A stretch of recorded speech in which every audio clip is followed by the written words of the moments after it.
So today we're going to be talking about therapy and treatment. Last time we talked about some of the most common and the most severe psychological disorders. So today we'll talk a little bit about how to treat disorders in general, including some of those that we talked about last week. So main things I want you to take away from today's lecture. First, we're going to talk a little bit about the history of therapy and treatment. And in general, the thing to take away from that is that historically our treatment of psychological disorders was very cruel and often, completely ineffective. So we'll talk a little bit about that. Then we'll fast forward to our modern treatment techniques. Often if you think of therapy, you might think that there's kind of just like one way to do it, but that's not the case at all. There's actually several different approaches to therapy. We're going to talk about the two most common forms of talk therapy that are used, and then we'll also talk about the use of medication. So kind of three different types of treatment we're going to talk about today. And then just keep in mind as we talk about this that many of these psychological disorders are obviously really complex, and they're going to require lots of different approaches to treatment, and they may also require lifelong management and treatment. So we'll talk about the different types of therapy and medication, but just know that a lot of people with psychological disorders, they're going to take multiple forms of this treatment over the course of a lifespan in order to manage their psychological disorder. I should also mention that with psychological disorders, there's often not like a cure like we typically have with like medical or physical disorders. And so that's part of the reason that they require this lifelong treatment and management.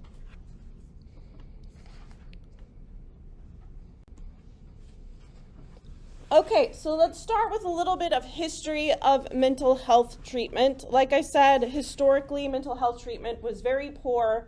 Often the methods that were used were cruel and ineffective. And the main reason for that is because we didn't really understand a lot about what caused these psychological disorders until fairly recently, like 1950s or so.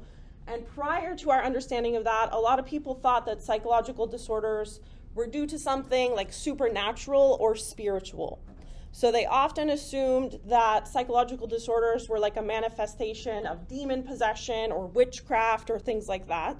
And so their treatment, basically took that into account.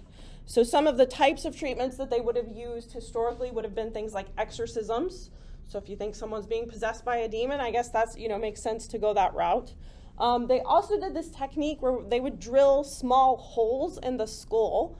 And initially they did that thinking that that was a way to release demons from the person's mind. So if you just make a hole in the skull, the demon can get out, and that's going to cure their illness. Obviously, drilling a hole in someone's head would not have been a very effective treatment and could have resulted in all kinds of, health issues and problems. Around the 1700s, they started developing asylums, which were buildings that were made specifically to house people with psychological disorders. But those asylums were really more like dungeons than like a hospital or a modern day, mental health treatment facility. So they would be, these cold, windowless rooms where they basically would just kind of throw the person with a psychological disorder in there and essentially imprison them. So they wouldn't have any real treatment while they're there. They often, wouldn't have like good diets. They wouldn't have access to any kind of activities or enrichment or anything, and they would have been treated very, very poorly. They also used shock treatments around that time as well. I will say we continue to use electroshock therapy even in modern times, but the way that they did it then versus how it's done now was very different. So in the past, historically, they would give, like very large, voltages of shock that could sometimes kill the person or cause severe disability. Whereas now the shock treatments that we use are, very low voltage. They're much more controlled, and there's all kinds of like safety precautions put around it. And they also would just in general kind of ostracize people. So, if they didn't put them in an asylum, they would often be kind of just socially distanced from other people, not really allowed to see like their friends or their family. They did start to make kind of better quote-unquote asylums around like the late 1800s, early 1900s, but those were still more akin to like prisons. So they would have been, maybe a little bit cleaner. They're not quite a dungeon, but they're basically like a prison that's made specifically for people with psychological disorders. So like I said, it wasn't really until about the 1950s to 1960s that things started to change, that we started to have more like modern mental health facilities. People started to develop more like therapeutic techniques and treatments. Around the 1960s, there was also some like federal acts. So Kennedy signed like a bill that created some federal funding and things to help create better mental health treatments. So that's where we kind of started to turn things around. So fast forward to today, and like I said, we have several different types of treatments and therapies that can be used for various types of psychological disorders. Currently, about 15% of the US adult population is getting some form of treatment for a mental illness or psychological disorder. So that typically is going to include some kind of talk therapy. So talk therapy is where you're going to go to a therapist's office and talk with them, just as the name suggests. And then also, medical treatments that we'll talk about in just a minute. So for talk therapy, there are two major approaches. There are other approaches beyond these, but these are the two most common ones. So we're going to talk about psychodynamic therapy and then cognitive behavioral therapy. So psychodynamic therapy is based mostly on Freud's findings, on his theories and the techniques that he used, particularly his beliefs about the unconscious. So if you remember, Freud's whole thing was that he believed that in childhood, there's all these traumas we go through that usually, revolve around sex and aggression, and that we tend to repress those traumas using those defense mechanisms we talked about. And then as an adult, those traumas come out in all these psychological disorders. So Freud's belief was that if you can sit down, talk to the person, get to the root of those childhood traumas, then you can start to kind of unravel those psychological disorders and treat them that way. So really the main form of talking with psychodynamic therapy the main form of therapy or treatment is through talking. So you bring the patient in, you have them sit on a couch or whatever, and you talk through all these childhood issues that they would have gone through.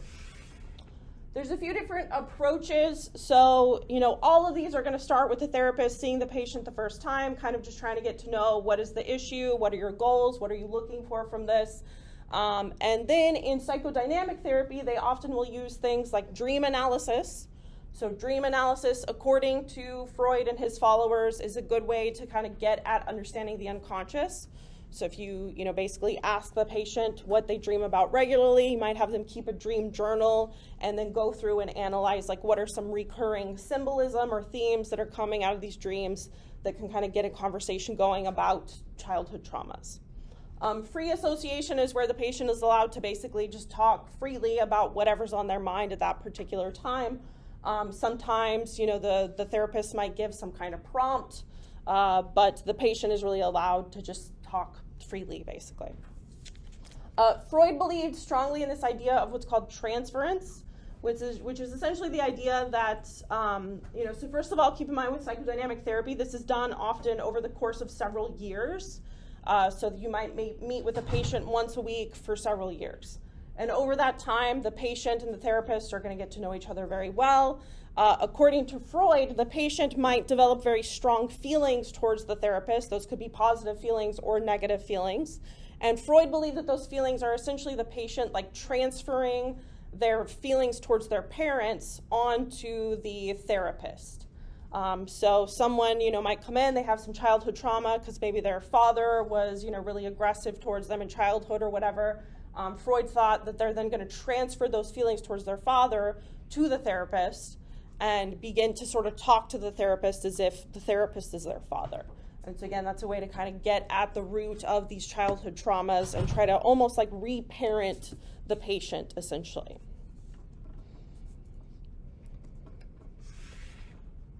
Psychodynamic therapy, I've talked mostly about, in these instances, it being applied to adults. So you've gone through the childhood trauma, grown up, become an adult. Now you're an adult going to therapy. But you can also obviously give therapy to children as well. So with psychodynamic therapy, one way that that's done is through play therapy. So oftentimes it can be difficult to get a child to sit down and just talk for an hour or however long the therapy session is. Their attention might drift, or they might just be, really quiet and not necessarily willing to talk. So play therapy is where basically you give the child a set of like toys or figures and you have them act things out. You might ask them to act out a dream, to act out a memory, or you might just let them play freely and kind of watch what they do with those toys, see how they make the toys interact, and then kind of do some analysis based on sort of what you observe in those play sessions. Main thing to take away here, though, from psychodynamic therapy is that the goal is to get to the unconscious root of childhood traumas by having the patient talk through some of those memories, their dreams, things like that. So that's still a very common form of therapy that's used. It's evolved quite a bit from what Freud did and his theories. Lots of, more modern researchers have kind of added their own spin, their own take to it. But that's kind of the basis of all of the psychodynamic therapies. The second most common one is cognitive behavioral therapy. And really, cognitive behavioral therapy, there's cognitive therapy, there's behavioral therapy, and then there's also cognitive behavioral therapy, which is kind of a combination of both. So the goal of cognitive behavioral therapy is very different. So psychodynamic theory is all focused on the past and uncovering childhood stuff. Cognitive behavioral therapy is more focused on the present and trying to figure out presently what are maybe some unhealthy like thought patterns or behaviors that you have, and how can we disrupt those unhealthy thought patterns to create some healthier, more productive ones to help change behaviors, basically. So like I said, this is based on a combination of behavioral therapy and cognitive therapy. Behavioral therapy comes from the behaviorists. So it comes from this idea that conditioning and learning are the root of all behaviors. And so we can change those behaviors by reconditioning.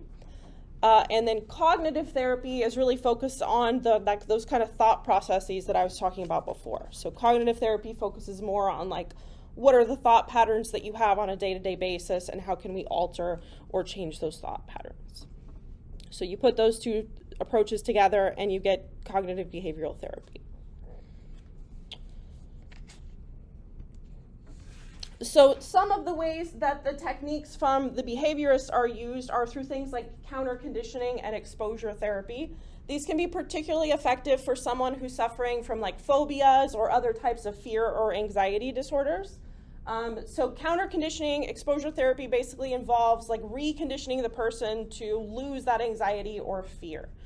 So let's say, for example, probably easiest example would be, let's say we have someone with a phobia of spiders.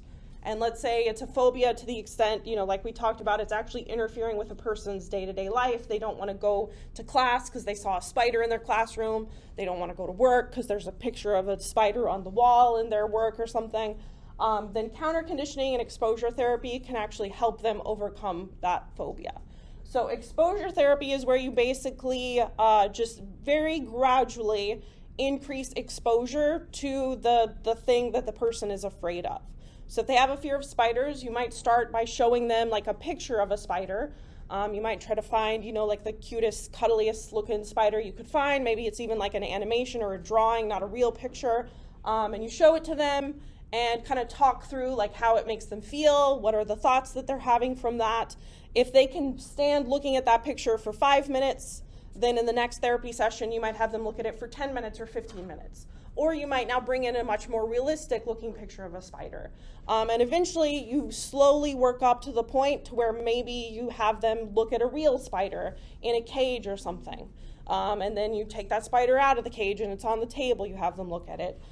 Maybe even get them to the point where they hold the spider or are willing to touch it. But the point is that you're sort of gradually exposing them to this thing that they're scared of in a safe environment to basically show them there's no real danger with this thing you're scared of. So you can experience it and not have any negative effects from it. Virtual reality can be really effective for this exposure therapy as well. So having people use a virtual reality headset to interact with a spider that's not real, that can be particularly effective if there's logistical issues. So let's say, for example, your patient is scared of heights. It's pretty easy to get a spider and bring it into the therapist's office, but it's not necessarily easy to like recreate heights in a therapist's office, right? So having a virtual reality headset is a way that you can now just have them put on this headset. They have a virtual cliff that they're standing on the edge of, and you expose them to that way. So that's exposure therapy. Counter conditioning is where you're basically associating, there's kind of two different ways you could approach this. Let's say they have a fear of spiders again. You could counter condition by associating that spider with something positive. So maybe they're scared of spiders, but maybe they really love chocolate. So every time they look at the picture of the spider, you're going to give them a piece of chocolate or whatever. So now they're building up like positive associations with the spider. You can also use counter conditioning kind of in the opposite way. So if someone has an unhealthy pattern of behaviors or thoughts, let's say someone bites their nails a lot and they really want to stop doing that. Then you could use counter conditioning by pairing the nail biting with like something that tastes bad. So maybe you put some sort of substance on their nails that if they bite their nails, it's going to be really bitter and gross. So then they start to associate that nail biting with this negative taste, and that will, stop them from engaging in that behavior. So again, those are all techniques that come out of behaviorism. That's the kind of behavioral approach. The cognitive approach is changing thoughts as well as behaviors. So a cognitive behavioral therapist will spend a lot of time with their patients asking them to identify unhealthy thought patterns and then trying to change those thought patterns to be more productive. So let's say, for example, you have someone with social anxiety, and every time they go to, hang out with their friends or whatever, they get this really anxious feeling. They want to avoid it. They stop hanging out with their friends. You might try to ask them, okay, well, what are some of the thought patterns you're having in that situation? And the patient might say, okay, well, I go and I talk to my friends, but whenever I talk to them, I feel like they're not really interested in what I'm talking about. They don't ask me questions, and so I feel like I'm boring. I feel like I'm not interesting, right? And then the therapist might say, okay, well, that's a really unhealthy thought pattern. That's very negative. Your friends probably do enjoy hanging out with you and they are interested, but maybe there's a different way that you can think of it. Maybe you should try to talk to them about something that they're interested in, right? So kind of trying to take a negative thought and redirect it to be more positive and be more productive. And so again, that might involve the patient journaling frequently, writing down anytime they identify that they've had that negative thought pattern, and then bringing that journal into the therapist's office and kind of working through those negative thought spirals. Oftentimes, the therapist might also make suggestions about adjusting the environment to, help ensure success. So, if there are certain things in the environment that are triggering those negative thoughts, then removing those things from the environment or changing the environment up can help sort of disrupt those negative sort of thought behavior spirals. So again, just to kind of highlight main difference, so psychodynamic therapy is really focused on the past, on the unconscious, kind of digging things out of childhood and trying to unravel those traumas. Cognitive behavioral therapy is more focused on the present, on trying to identify what are the unhealthy thought patterns that you have right now, and how can we redirect those and change those so that they're more positive and more productive.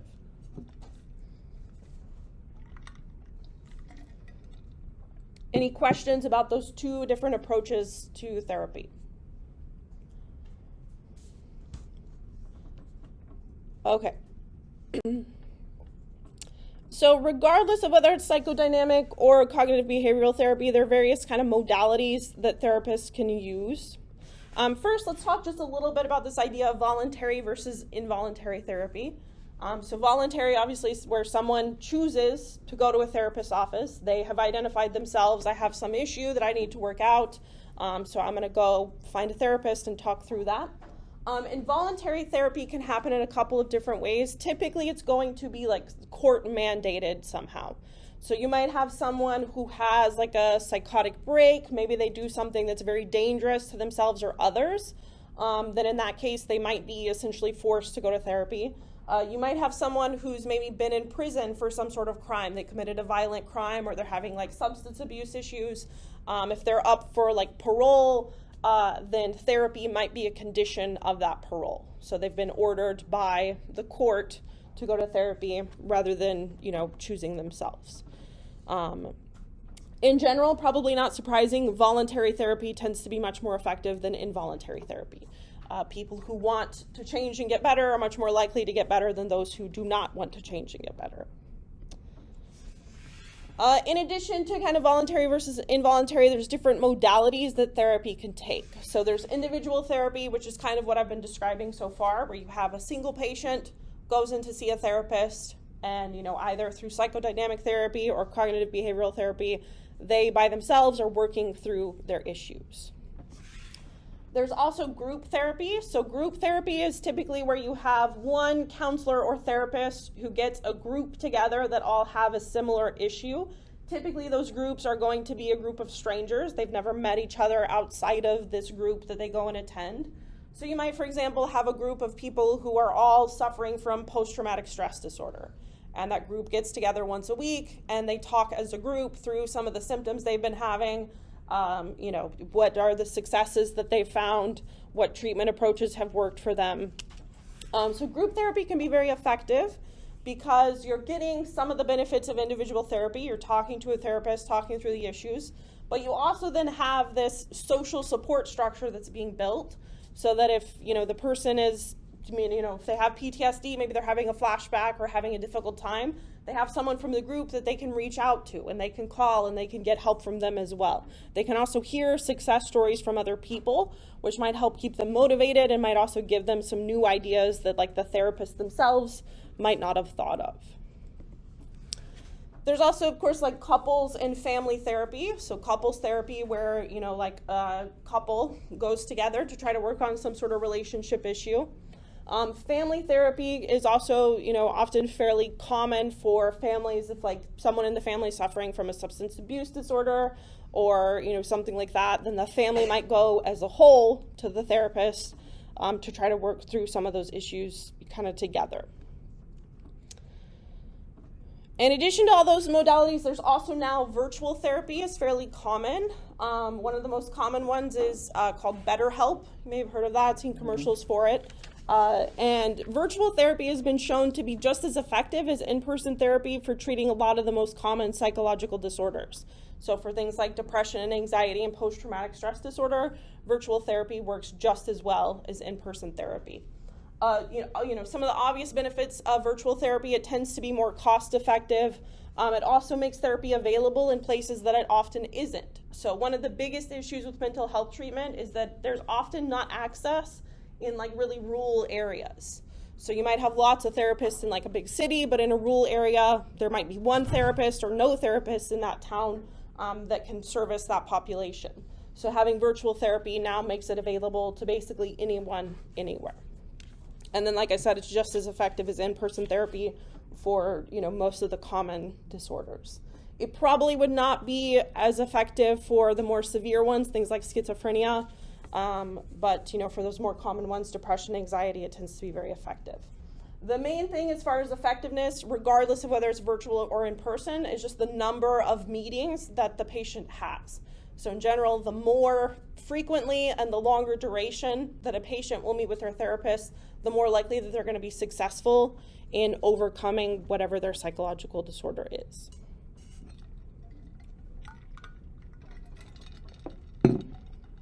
All right, any questions so far about the sort of talk therapies? Okay, of course, in addition to those, there are also biomedical approaches to treating these disorders as well.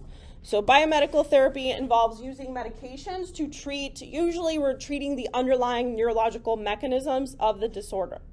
So almost all the psychological disorders we've talked about, it's been identified that there is some dysfunction usually in a neurotransmitter system in the brain. So there might be dysfunctions in dopamine or norepinephrine or serotonin. Those different neurotransmitters in the brain are either too high or too low, too active, not active enough. And so these medications target that actual neurological mechanism. So like I said, they'll alter the functioning of neurotransmitter systems, either make them more or less active. With biomedical therapy, so any of these medicines we're going to talk about, they have to be prescribed by a medical doctor, which is typically going to be a psychiatrist. So there's a difference between a therapist and a psychiatrist. A therapist typically is going to have maybe a master's degree or a PhD in like counseling psychology, and they will be licensed to provide one of the types of therapies I just talked about. A psychiatrist has to actually go through medical school. So they will have, like a doctorate from a medical school so that they can prescribe medications. And most psychiatrists, the majority of their job is going to be prescribing. So a therapist is going to do the talk therapy. They're going to sit down, talk to their patients for an hour at a time. The psychiatrist is going to meet with their patients, but mostly just to talk about, is this medication effective for you? Do you feel like you've got the right dose? And then be prescribing those medications. And typically someone who has a psychological disorder, they might have both a therapist and a psychiatrist. So they might go to their therapist once a week, get their talk therapy, and then go meet with their psychiatrist and get some medication as well. So they're using those in conjunction at the same time. There are lots and lots and lots of medicines for treating psychological disorders. I mean, in the DSM, there are hundreds of psychological disorders, and there are multiple medications to treat all of those. So we're not going to talk about all of them, but I do want to go through some of the kind of most common medications that are used in biomedical therapy. So the first are the antipsychotics. So antipsychotics are typically going to block dopamine, and they're used to treat things like schizophrenia. So it's been found people with schizophrenia, they seem to have really overactive dopamine systems that causes a lot of their symptoms, like their hallucinations, their delusions, their paranoid thoughts, all of that. And so if we can block the dopamine, then theoretically that should help decrease those symptoms because it's blocking that overactive neurotransmitter. So in general, antipsychotics do tend to do pretty well at decreasing those symptoms. I will say, if you might remember with schizophrenia, there were other symptoms as well. So things like brain fog, disorganized speech, lack of motivation, kind of flattened affect. As far as I know, these antipsychotics don't necessarily help as much with those symptoms, but they do help to reduce the hallucinations and the delusions. Some of the common brand names I have listed here. I do not know how to pronounce all of these, so bear with me. But there's Haldol, Mellaril, Prolixin, and Thorazine. So those are all brand names of these dopamine blockers that you may have heard. If you know anyone who suffers from a psychotic disorder, they might be taking these. All of these medications we're going to talk about have side effects. And so there's always kind of this balancing act of trying to decide, is it worth giving this treatment to treat this disorder, sort of balanced with all of these different side effects. So common side effects of the antipsychotics, one is called dyskinesia, which is these sort of like involuntary tremor sort of movements that look kind of like Parkinson's disease a little bit. That comes from blocking dopamine. In addition to that, people who are on antipsychotics, they might have a lot of restlessness, sexual dysfunction, weight gain, and then constipation as well.